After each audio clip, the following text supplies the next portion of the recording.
பேங்க்ல ரீஸ்டாக் இன்னைக்கு வந்தது எல்லாமே ரீஸ்டாக் போடுறேன்க்கா வெப்சைட்ல. ஓகே. ஆனால் நிறைய பேருக்கு வெப்சைட்டில் எப்படி ஆர்டர் ப்ளேஸ் பண்ணணும்னு தெரியல. பேசாமல் அதுக்கு ஒரு வீடியோ போட்டுடலாமே. ஓகே, அதுக்கு என்ன போட்டுடலாமே.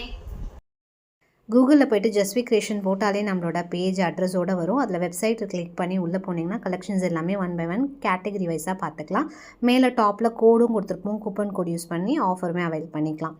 ஸோ இந்த மாதிரியும் ஃபுல் கலெக்ஷன்ஸ் பார்த்துட்டு நீங்கள் ஆர்டர் ப்ளேஸ் பண்ணலாம். அப்படி இல்லை அப்படின்னா எல்லா வீடியோஸ்லேயும் கோடு கொடுப்போம். அந்த கோடை சர்ச் பண்ணி அந்த ப்ராடக்ட் மட்டும் தேவைன்னா நீங்கள் அப்படி கூட ஆர்டர் ப்ளேஸ் பண்ணிக்கலாம். ஸோ ரொம்ப சிம்பிள் வெப்சைட்டில் ஆர்டர் ப்ளேஸ் பண்ணுது. அதே மாதிரி உங்கள் address, detail, name, phone number முக்கியமாக கொடுங்க. பின்கோட் கரெக்டாக கொடுத்துருங்க. மெயில் ஐடி, பாஸ்வேர்ட் போட்டு லாகின் பண்ணி ஆர்டர் ப்ளேஸ் பண்ணிக்கோங்க. கூப்பன் கோட் யூஸ் பண்ணுங்கள். ரேசன் பே மூலயமா ஆர்டர் ப்ளேஸ் பண்ணிக்கலாம். ஸோ பேமெண்ட் ஆப்ஷன்ஸ் நிறைய இருக்கும். உங்களுக்கு எது ஓகேவோ அதை பார்த்து டைரெக்டாக பர்ச்சேஸ் பண்ணிக்கலாம். ரொம்ப சிம்பிள், ஈஸியாக ஆர்டர் ப்ளேஸ் பண்ணலாம். அட இவ்வளோதானா? இது தெரியாமல் போச்சே.